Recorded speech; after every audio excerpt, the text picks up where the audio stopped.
আসসালামু আলাইকুম। সম্মানিত দেশ ও বাসী ও প্রবাসী ভাইদেরকে আমার তরফ থেকে আসসালামু আলাইকুম। বিষয়টা হলো যে এখানে দারিদ্রতা কাকে বলে?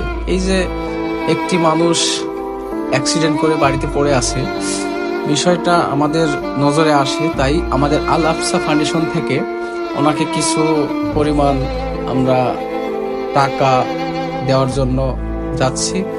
এর সাথে পাশাপাশি জানাতে চাচ্ছি যে আমাদের সকল প্রবাসী ভাইয়েরা আমাদের পাশে থাকাতে আমরা এই ফাউন্ডেশন থেকে সাধারণ মানুষের মাঝে দান বা টাকা পয়সা দেওয়ার আল্লাহ তৌফিক দান করছে।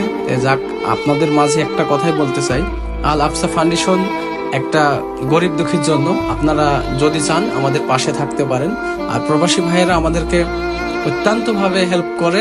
যাক, সব মিলে আলহামদুলিল্লাহ যে আমরা এই গরিব মানুষটার পাশে দাঁড়াতে পারছি। আল আফসা ফাউন্ডেশন থেকে মোটামুটি 10,000 টাকা মতো আমরা দিয়েছি। তার পর্যায়ক্রমে তার কি অবস্থা হয়, আল্লাহ ভালো করলে হয়তো আরো কিছু আমরা দেওয়ার চেষ্টা করবো ইনশাআল্লাহ। 10,000 টাকা। পুরো কিছু মতো আছে।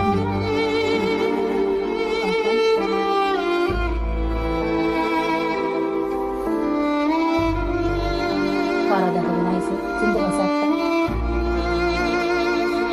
কারা